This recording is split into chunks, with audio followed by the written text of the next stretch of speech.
published 1731 EDT, the 10th of September 2017, updated 1814 EDT, the 10th of September 2017. Later this week, Pam Duxbury will meet local businesses and ask them if they will commit to giving recovering addicts a job.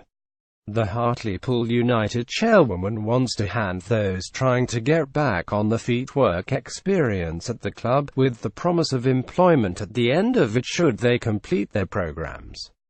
Duxbury is not one for avoiding tough assignments, which is just as well. In May, she saw the Pools drop out of the Football League for the first time in the 109-year history. Hartlepool were relegated out of the Football League for the first time in the 109-year history, but they claimed the third win of the season against Dagenham and Redbridge on SaturdayEleven. Players were sold or released, a new manager appointed, and the club's straight-talking fans let it be known they expected promotion at the first attempt. Then her team promptly went out and failed to win any of its first 6 National League matches. It was a shaky start, says Duxbury, who came to the club as finance director in January before her consortium completed a June takeover. The previous owner may have suffered the same fate as the famous Hartlepool monkey had he stayed much longer. You don't build a sustainable football club by sacking managers all the time, Duxbury says. It is early days, but that patience appears to be a virtue. A gritty first win at Guiseley was followed by a resounding victory over Maidstone United before Saturday's visit of league leaders Dagenham and Redbridge. Chairwoman Pam Duxbury says Hartlepool have lost a net of £350,000 in solidarity payments, but wants to incorporate addicts into local businesses for a second chance form needed to improve. It's a really big year, Duxbury says. The minimum target is the playoffs. We've lost a net of £350,000 in solidarity payments. We're trying to keep a football league structure, but if we don't make promotion, then we have to start cutting the cloth accordingly. One positive has been the reaction of the public. Despite relegation, season ticket sales dropped by just 10%.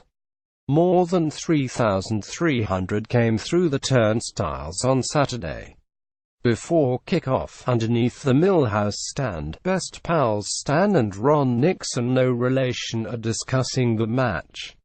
Combined, they have been watching Pools for more than 100 years, and remember the days when Brian Clough would take training sessions on Seaton Carew Beach. The Pool pulled out all the stops to keep the fans happy, including good value food and drink. Did they consider not renewing the season tickets? What else can you get for £6.50, says Ron, a retired sales rep.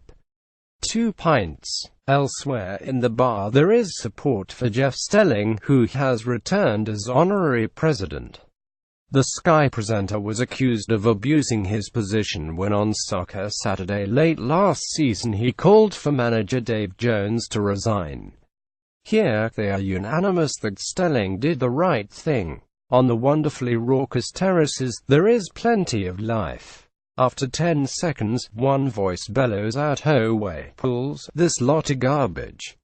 These people know the football, and they know the team have a difficult task ahead. Wasteful finishing from the visitors and the sharp reflexes of former England under-21 goalkeeper Scott Loach somehow keep it at 0 until the 75th minute, when Jonathan Franks, in his second spell at the club, lobs the only goal of the game, a third win in a row. New manager Craig Harrison is used to winning. In 5.5 years at the New Saints in Wales, he picked up 6 championships, 4 Welsh Cups and 3 League Cups. The Gateshead-born former Crystal Palace defender, 39, is cautiously optimistic. "All I know is from the day I took over everyone is pushing in the same direction," he says. When the press conference ends, Harrison walks over to the media team, who show him the goal on the laptop. Not a bad signing, Frank C. Harrison says as he leaves. It feels like a happy place again.